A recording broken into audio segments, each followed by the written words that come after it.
سبحانه وتعالى. تالت عبادة معانا هنا وهي عبادة المحبة، وهي تعتبر أعلى الدرجات، أسأل الله أن يوفقنا إليها.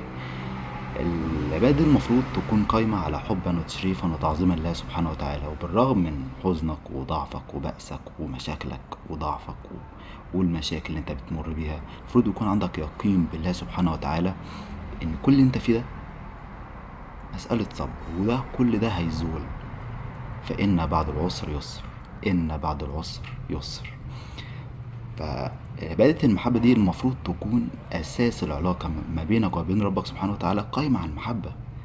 ربنا ذكر لنا في القرآن الكريم بسم الله الرحمن الرحيم: والذين آمنوا أشد حبا لله. والإمام سيدنا علي رضي الله عنه قال: في ناس عبدوا الله خوفا فتلك عبادة العبيد، وناس عبدوه طمعا فتلك عبادة التجار، وناس عبدوه حبا فتلك عبادة الأحرار.